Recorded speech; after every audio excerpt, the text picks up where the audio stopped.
What's good, guys? Prince Sports here. So the NBA draft is upon us, and it's promising to be one of the best NBA drafts in recent times. You got a lot of good talent that could perhaps reach their ceiling, and I'm going to tell you some of the top 5 players that could be next NBA greats based off the talent that they're coming with in the NBA right now. So let's get into it.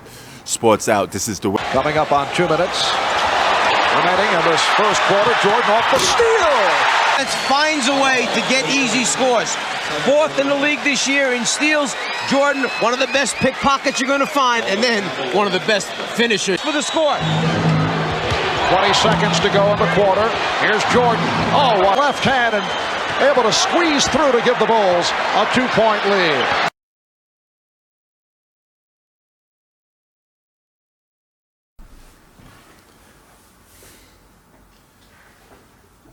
Just spinning around. Oh, what up, what up? Prince Sports here. The NBA draft is just around the corner. The NBA draft is just around the corner. So I figure I'd do my little mock draft. So, first, of course, the number 1 draft pick goes to the San Antonio Spurs. That's going to go to none other than Victor Wembanyama, right?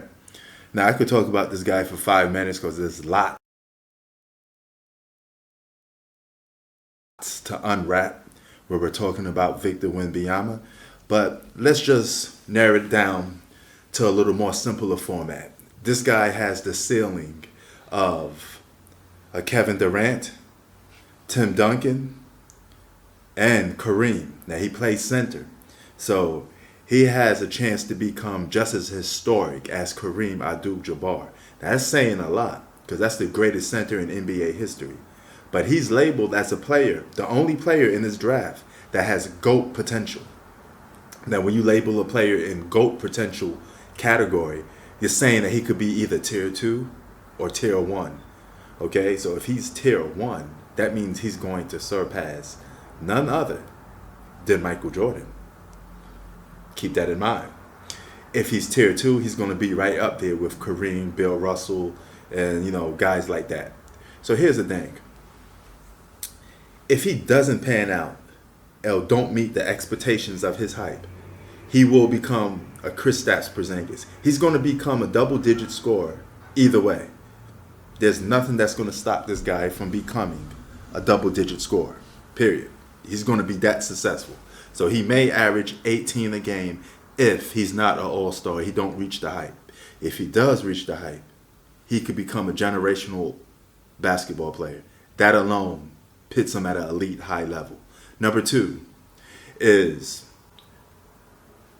Charlotte Hornets. They're going to take Brandon Miller. Now, Brandon Miller, he has the ceiling of a Paul George type of style player. Okay, he's like the next Paul George if he could reach his ceiling. If he don't reach his ceiling and he don't become an all-star, he could become somebody like Danny Ranger or Danny, you know who I'm talking about, the guy from the Indiana Pacers. He could become somebody like him, off and on, probably an all-star for a year or two. He'll become a guy like that. But he's a mix between all those guys, like the Tracy McGrady's, the Paul George's. He's a good wing player. Sky's the limit. He could be a multiple-year all-star. He could be a future Hall of Famer if he reaches ceiling. And if he's smart enough, who knows? He may lead a team to victory if he become that number 1 guy. Number 3 is none other than Scoot Henderson. He's going to get drafted most likely by the Portland Trail Blazers.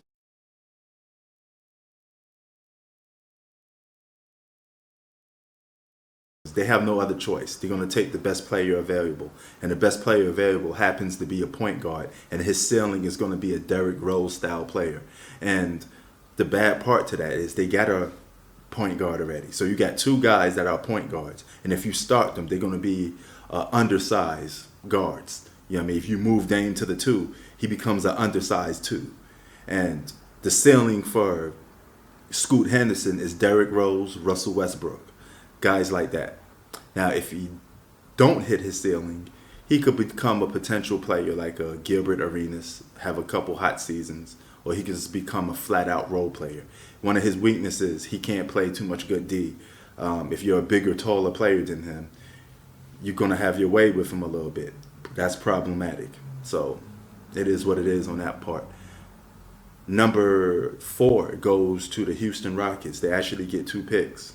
And I think they're going to take Thompson.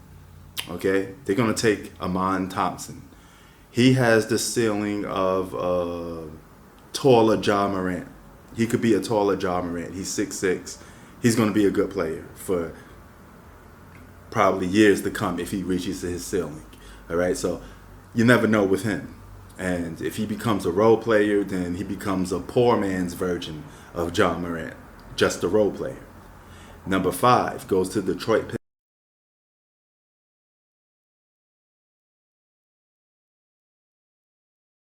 Pistons. Now, they may take his brother, but I don't think they're going to take the Thompson's brother. I think they're going to go with Cam Whitmore. Now, if they go with Cam Whitmore, you got a guy that could be